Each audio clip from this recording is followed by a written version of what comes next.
یہ کراچی یونیورسٹی سے متصل جی ایک سیلاب متاثرین کے کیمپ میں آپ دیکھ رہے ہیں صفائی کی صورتحال جو ہے نا بڑی ابتر ہے. میری انتظامیہ سے گزارش ہوگی کہ خدا را صفائی کی صورتحال کو بہتر بنانے کے لیے کام کریں. میں آپ کو آگے لے کے چلتا ہوں. آپ دیکھیں اب یہاں پر کیونکہ آپ دیکھیں یہ اچھا کیونکہ واش روم جو ہیں وہ یہاں پر بند ہو چکے ہیں. اب واش روم بند ہونے کی وجہ سے اب لوگ جو ہے نا یہ بچے ظاہر ہے اب وہ واش رومز کی حالت اتنی بری ہے کہ آپ جو ہے اس کو استعمال نہیں کر سکتے. تو آپ دیکھیں گے کہ یہاں پر بچے جو ہے اس صحن کے اندر ہی جو ہے وہ رفع حاجت کر رہے ہیں جس کی وجہ سے بہت گندگی ہے.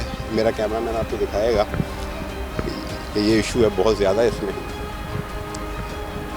تو میں پہلے بھی اپنے پروگرامات میں اس چیز کی طرف توجہ دلا چکا ہوں اور اب خاص کر میں اس حوالے سے ضرور میں ڈی سی صاحب سے یا جو بھی متعلقہ عملہ ان سے گزارش کروں گا کہ برائے مہربانی صفائی کے حوالے سے فوری اقدامات کیے جائیں. یہاں پر باقاعدہ صفائی کا عملہ جو ہے وہ ڈپیوٹ کیا جائے, بے شک کے ایم سی کی طرف سے ہو یا پرائیویٹ آپ ہائر کر لیں, لیکن یہاں کم از کم 3-4 افراد جو ہے ایسے ہونے چاہیے کہ جو یہاں پر مستقل طور پر صفائی کے لیے, کیونکہ ظاہر ہے میں نے پہلے بھی کہا ہے کہ جہاں 1000-1500 افراد جو ہے فیملیاں عورتیں بچے جو ہے ہوں گے تو وہاں پر صفائی کے لیے باقاعدہ عملے کی ضرورت ہے. لہذا ضرورت اس بات کی ہے کہ یہاں پر خدارہ آپ فوری طور پر یہاں پر 4-5 افراد جو ہے ڈسٹرکٹ انتظامیہ یا کے ایم سی جو ہے وہ اپائنٹ کرے جو کہ مستقل طور پر صفائی کی صورت آپ دیکھ رہے ہیں. یہ صفائی کی جو صورتحال ہے تو یہاں تو بہت بیماریاں پھیل جائیں گی. دیکھیں آپ